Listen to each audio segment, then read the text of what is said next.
ده تقرير رسمي صادر عن سلطة الطيران المدني. أنا مش هخوض في التقرير التاني لأن كل العيوب اللي هنا وزيادة في التقرير. خلينا بس نتكلم عن أهم العيوب في التقرير الجديد ده، نشوف إيه هو المطار الجديد. بيقولوا إن في فرق مناسيب ما بين سطح الممرات والمهبط، يعني المطار ده مش متساوي. في مطبات بيصل ارتفاعها في أرضية المطار ل 50 سنتي، دي كارثة. يبقى عندي مطار يعني مطب العربيات ما بيوصلش الارتفاع بتاعه الكسر. في تجمعات لمية المطرة، وجود تجمعات كبيرة من مياه الأمطار في أرضية المطار لأن مفيش تصريف. يوجد شروخ وتفكك بسطح الرصف ببعض المناطق، يعني منطقة الممرات اللي بتنزل فيها الطيارات فيها تفكك وشروخ فرق مناسيب، وفي أخطية بلعات، والعبارة دي بالتحديد أهي، في أخطية بلعات في أرضية المطار. يعني طبعا يوجد شروخ طولية بسطح الممر اللي هو 05 ليفت، في شروخ بطول المطار. لا يوجد تخطيط لطرق الخدمة. فاكرين الحادثة الأولانية كانت إن مفيش علامات إرشادية، ما زالت حتى الآن. بتاعت العمود؟ بتاعت العمود. نيجي مثلا ما بين برج المراقبة وما بين الخدمات الطبية والمطافي والأسعاف، مفيش أي هوت لاين بينهم. ده التقرير الرسمي اللي بيقول كده، تقرير الطيران المدني، تقرير سلطة الوزارة نفسها. لا يوجد اتصال بين المحطة والبرج، يعني لو عندي حادثة طيارة مش هيتصلوا ولا بتاع، هنقضيها موبايلات بقى، والشبكة في المطار معظمها بتبقى ساقطة يعني عشان الأجهزة. طيب بالنسبة بقى للأسعاف والمطافي، عربيات المطافي ما فيهاش أجهزة تنفس. الأسعاف، عربيات المطافي لا يوجد بها معدات إنقاذ. كهرباء السيارة تحتاج لمراجعة، ومؤشر مستوى الرغوة لا يعمل، وبدل الإطفاء غير مطابقة، وحاجات كتير كده معناها إن إحنا الإطفاء والأسعاف عندنا بايظين. يعني لو حصل الطيارة اصطدمت بمطب ولا حاجة ولعت مش هنعرف نطفيها. وحاجات كتير قوي كارثية خدها منها إن أفراد الإطفاء وأفراد الإسعاف ما يعرفوش أسامي الممرات وما يعرفوش الطرق اللي بتودي للطيارة. يعني حتى لو جات لهم إشارة روح للممر الفلاني في حادثة مش هيعرف يروح، وأبواب المحطات ما بتفتحش في الزمن القياسي. أحد الطيارين اسمه علي شكري، طيار علي شكري، لما قرأ التقرير ده بعت أكتر من بلاغ للنائب العام. آخرهم كان بلاغ بتاريخ 26/7/2011. قال له أنا دلوقتي ما بتكلمش إن في حوادث ممكن تحصل عن التقرير ده ولا لأ، ده أنا بقول لك ده لو حصلت حادثة مش هنعرف نطفي الطيارة، ولو حصلت حادثة مفيش خطة طوارئ في المطار. أنا بحملك المسؤولية التامة عن وجود التقرير ده، وأنت المسؤول التام لو حصلت حادثة. الكلام ده كان بتاريخ 26/7/2011. تاريخ 29/7 بعد البلاغ ده ب3 أيام حصلت حادثة طيارة بوينج 37 ولعت. مش المشكلة الطيارة ولعت بإيه، برضك مش هخوض في تفاصيل سبب الحريق أكتر ما أنا هترجم اللي موجود في التقرير في الواقع العملي. لو ممكن نشوف حادثة الطيارة عشان خاطر يعني، لا الفيديو الأولاني الأول. أيوة دي طيارة بتولع، خليها بس تشتغل، كبرها. كلنا شايفين الطيارة، بس كلنا شايفين ده نظام كهربي. تخيلوا نظام كهربي بيتم اطفائه بميه.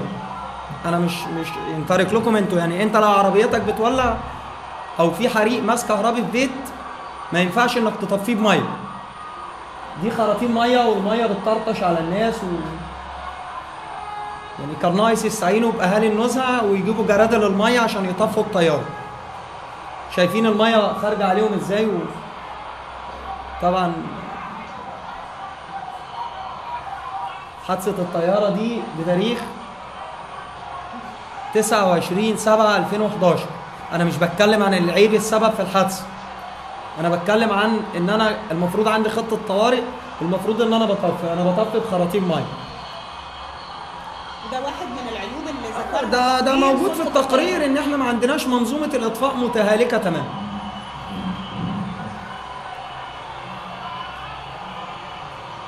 ممكن نشغل الفيديو التاني بقى نشوف ترتب على الاطفاء بالميه ايه. يعني انا في فيديو تاني اللي هو من داخل الطياره. نمرة 2. لا داخل الطائره. تمام. الطياره تفحمت بالكامل، طياره ثمنها 50 مليون. هي نفسها ولا هي بس طياره من الداخل بقى. طبعا الكابينه اللي ده منظر الطائره من الداخل بقى يعني. دي فلوسنا. دي ايجار وارواحنا بالظبط يعني. تمام. وسمعه مصر يعني طبعا الطياره ما فيهاش اي شيء من الداخل بسبب ان هم بيطفوا حريقه بميه. فطبعا يعني حريقه كهرباء تطفيها بميه هتزيد الحريقه، سابوها لما تتصفى بقى من الداخل وبعد كده يعني هم يبقوا بقى ايه يلموا السلوك وتتباع خرده تجيب لها 10,000 جنيه ولا حاجه او تتباع لحد يعني ما تحت هو اللي الترابيزه. ياخدها ما فيش فيه. هي هتطلع حديد بس يعني خلاص الطياره تم تكهينها بالكامل. تمام. نكمل. بس هو كان الحريق ده كان في التحديد الزمني بتاعه يوم 29/7/2011 بعد البلاغ اللي تقدم به الطيار ب3 ايام مباشره اللي بيقول للنائب العام، والنائب العام اكتفى بتوجيه خطاب سري للغايه لوزير الطيران بيقول له بجد المطار فيه عيوب ولا.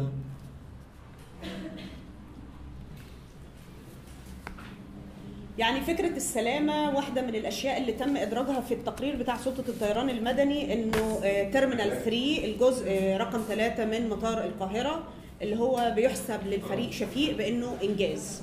دي واحدة من المشاكل اللي دي الإنجازات الناس شايفاها على الطبيعة. ما هو المطار 3 التي تكبدت فيه مصر مبلغ 3 مليار و300 مليون وهو غير صالح. وبالمناسبة منظمة الإيكاو سحبت الترخيص بتاعنا اللي هو كان منتهي في ابريل 2012 لاني ما اتجددتش العيوب دي. بس لازال بينزل فيه ما هو بينزل طيارات بس على مسؤوليه الشخص، ونتيجه كده ان شركات التامين رفعت مبالغ التامين على الطيارات ل4 أضعاف واحنا كل ده بنتكبد. العيوب الفنيه. طيب من ضمن العيوب الفنيه اللي حضرتك ذكرتها في التقرير اللي تقريبا في 105 ملاحظه او عيب فني، حاجة مهمة جدا فكرة الممرات بتاعة الخدمات اللي بتتحرك عليها أتوبيسات نقل الركاب وسيارات العفش. ممكن نوضح ده لأنه ده من الملاحظات الأولى للمصريين لما استخدموا تيرمينال 3 على وجه التحديد. كان الكلام بيجي بشكل تلقائي وبسيط من المواطن المصري بأن احنا مش عارفين ليه الشنط بتتأخر جدا، واحنا مش عارفين ليه بننزل في مطار والأتوبيس ياخدنا المطار ويرجعنا لمطار تاني. بس هو التيرمينال 3 ده بعيد جدا عن الممر، ده بعيد عن المبنى اللي هو المفروض ان انا باخد منه الشنط ومبنى الدخول والخروج. هو المطار عباره عن مبنى اداري عادي، مبنى هيكلي عادي، وده اللي مصر كلها بتشوفه، وده لا يمثل 20% من المطار. في برج المراقبه وفي الممر نفسه. هو ده المطار بصوره مختصره. المكان اللي انت بتاخد منه الشنط او اللي مكتوب عليه مبنى الركاب 3 ده بعيد جدا عن برج المراقبه وبعيد عن المهبط بتاع الطيارات، فانت بتضطر تنزل في المطار وتركب الاتوبيس وتاخر القصه دي كلها. وده خلى يعني هينقلني الموضوع تاني خالص بعيد عن الحديث عن الممر او المطار، هو موضوع القطار الطائر اللي فكر الفريق احمد شفيق ان هو يجيبه من بره.